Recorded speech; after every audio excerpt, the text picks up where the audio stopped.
Ready to move in premium triplex villas at Bachapalli APR projects. నిన్న లేదు మొన్న Telugu Desam party Janasena కలిసి జైహో బీసీ కార్యక్రమం. ప్రతిదీ ఒక చరిత్ర, ప్రతిదీ ఒక రికార్డే.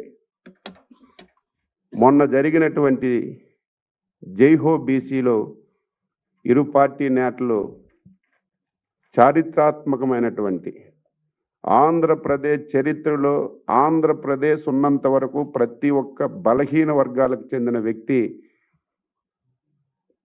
గుర్తు పెట్టుకునే విధంగా ఒక చారిత్రాత్మకమైనటువంటి బీసీ డిక్లరేషన్ కూడా రిలీజ్ చేసిన విషయాన్ని కూడా గుర్తు చేస్తున్నాను.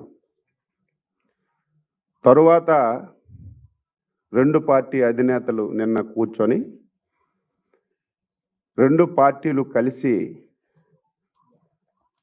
ఒక కీలకమైనటువంటి బహిరంగ సభను నిర్వహించాలని చెప్పి నిర్ణయం తీసుకున్నాం.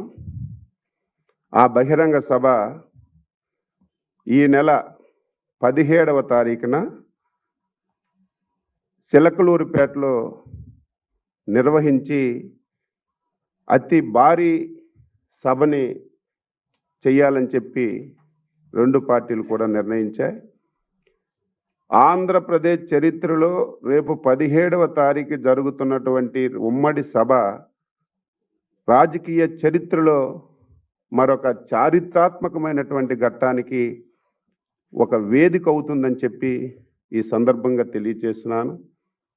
ఆ సభలో సూపర్ 6కి సంబంధించి కీలకమైనటువంటి ప్రకటన చేయబోతున్నాం. తెలుగుదేశం పార్టీ జనసేన ఉమ్మడి మేనిఫెస్టోతో పాటు భవిష్యత్ ప్రణాళికలు కూడా ఆ సభలో ప్రకటించబోతున్నాం. ఆ సభకి టార్గెట్ 10 లక్షల మంది తెలుగు తమ్ముళ్ళు జన సైనికులు హాజరవుతారు అని చెప్పి నిర్ణయం తీసుకున్నాం. ఈ చిలకలూరిపేట సభ చరిత్ర సృష్టించడం ఖాయమవుతుంది.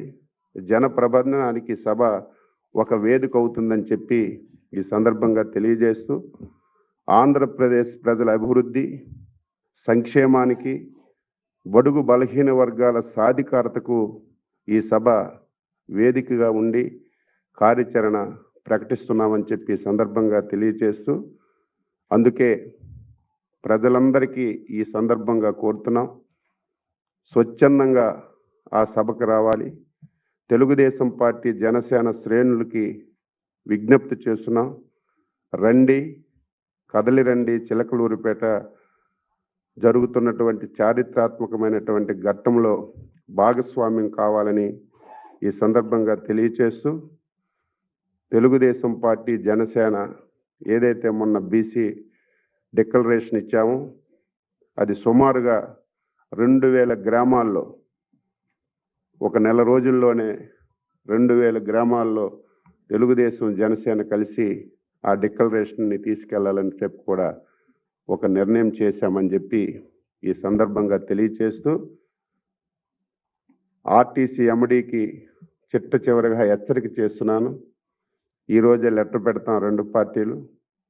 రేపు 17వ తారీఖు జరుగుతున్నటువంటి సభకి బస్సులు మీరు ఇవ్వాలి.